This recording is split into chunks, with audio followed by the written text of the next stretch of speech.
पुरानि गरायबारि LP स्कुलनि बे भट केन्द्रआव दिनै फुंबिलियाव फैनानै उदालगुरि विधानसभा समष्टिनि जिहेतु आं सासे बिजाथि इउपिपिएल दोलोनि आं बिजाथि आरो बेखायनो आंनि जे सिम्बल ट्रेक्टरनि सावगारियाव आङो भट होबाय। भट होनायनि उनाव आङो गासै रायजो राजाखौ खावलायगोन जे गणतान्त्रिक देशनि नोगोरारि हिसाबै आरो संबिधाना जोंनो जि भटिंनि राइट होदों, भट होनायनि जे गोहो होदों, गावनि बिजाथिखौ गावनि पसन्दनि केन्डिडेटखौ जिहेतु बिथांमोना सायख'नांगौ। बेखायनो आं बयखौबो खावलायदों दिनैनि समाव बयनोबो आङो हामलायनाय आरो गोजोननायखौ बावहरदों। बयखौबो खावलायदों जे बयबो जाहाथे फैनानै गावबा गावनि भटखौ होयो। आरो बे बेलायाव आं बुंनो नागिरो जे उदालगुरि विधानसभा समष्टियाव गासै भटार 1,70,000 भटारा गावनि पसन्दनि केन्डिडेटखौ अलरेडि बिथांमोना सायख'खाबाय आरो बिनि गेजेरजों दिनै नियम बायदियै बिथांमोना भट होनो फैदों। गोसोआव बिथांमोना गावनि केन्डिडेटनि थाखाय भट होनो थिग खालामनानै फैदों आरो भटिं मेसिनाव बुटामखौ थुनानै बेखौ बिथांमोना दिनै फाइनेलि गावबा गावनि दायित्वखौ मावगोन।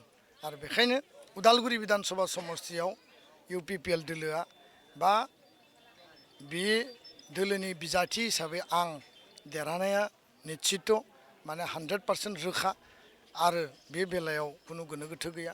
बेखायनो आं खावलायदों गासै जोंनि यां भटार, युथ भटार, निउ भटार, आइ आफा रायजो राजा साफ्रोमबो जाहाथे गावनि पसन्दनि केन्डिडेटनो भट होयो आरो मेक्सिमाम पार्सेन्टेजाव जेसेबांनो पार्सेन्टेज भटनि पार्सेन्टेजा बारायगोन एसेबांनो जोंनि रिजाल्टआ मोजां जागोन।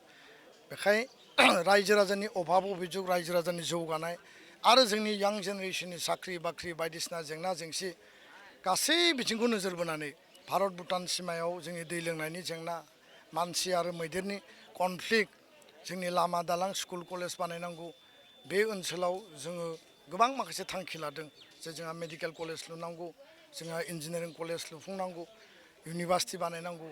बे गासैबो परिकल्पनानि गेजेरजों रायजो राजानि आसनिखौ मोनहोनाया आंनि दायित्व कर्तब्य आरो बेखायनो दिनैनि बे भटनि समाव बयखौबो गोदान सासे बिजाथिनो, सासे गोदान यां केन्डिडेटनो नोंथांमोना बयबो भट होनानै बे आशिर्बाद आरो मददखौ होगोन आं बेखौनो खावलायबाय। आरो बयनिबो आशिर्बाद जि जों मोन्दों जों थारैनो 100% जोङो सियर आरो सार्टेन जों देरहागोन आरो आसाम बिधानसभायाव थांनानै रायजो राजानि जेंना जेंसि गासैखौबो बिधानसभानि मजियाव उत्थापन खालामनाय, जेंना सुस्रांनाया आंनि कर्तब्य आरो दायित्व।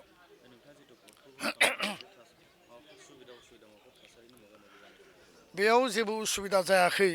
एकमात्र आङो भट होनाय समाव लाइटखौ एसे खम नुदोंमोन, माने पहरखौ आरो जिहेतु बोथोरा एसे माने अखा हानाय एसे गोसोम।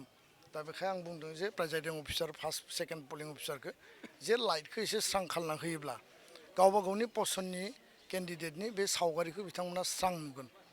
आं बेखौनो बुंदों।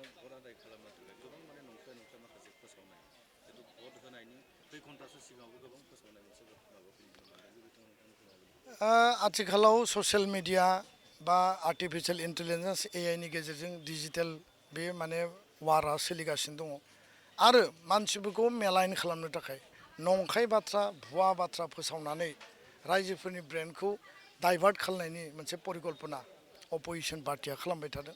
बेफोरजों रायजो राजाया बिसास खालाया। बबे राइट बबे रं रायजो राजाफ्रा बयबो मिथिगौ। दा बेखायनो मैया आङो एफआइआर होदों जायफोरा बेबायदि गेना बा गाज्रि खामानिखौ मावदों आरो पुलिसा निस्सय बिथांमोननि सायाव एक्सन लागोन।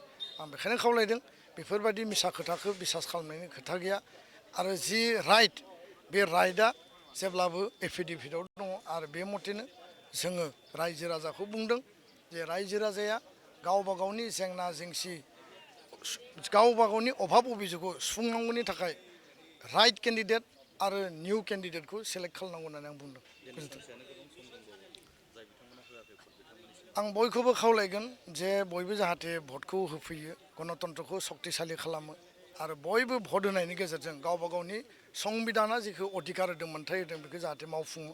आरो आंहा फोथायनाय दङ जे गोलाव सम माहारिनि थाखाय 25 बोसोर आं सेक्रिफाइस खालामबाय, मोनसे साख्रि मावदोंमोन आं बेखौबो जातिनि थाखाय गारबाय, जे आंनि फारसे बयबो मोनसे अनसायनाय, मोनसे सेम्पेथि आरो मोनसे सेन्टिमेन्टआ दङ होननानै आंहा बिसास खालामो आरो बे सेन्टिमेन्ट आरो सेम्पेथिनि आधारावनो पलिटिक्सआ जिखि लेभेलाव थाया मानो बयबो आंनि फारसे अनसायगोन भटखौ होगोन आरो देरहानाया 100% आंहा मोनसे आत्मबिसास दङ बे आत्मबिसासखौ लानानै जों आवगायदों आं बयखौबो खर' गंग्लायै खुलुमो नोंथांमोना बयबो फैनानै भटखौ होफै आरो जेसेबांनो भटिं पार्सेन्टआ बारायगोन अब्ला जोंनि देरहानाया आरोबाव सक्तिशालि जागोन आरोबाव मार्जिना बांगोन दा बेखायनो पसन्दनि केन्डिडेटखौ नोंथांमोना गोसोआव सोनानै लाबाय भट होनायनि गेजेरजों जाहाथे नोंथांमोना देरहाहोनायनि थाखाय खामानि मावो बेखिनियानो गोजोन्थों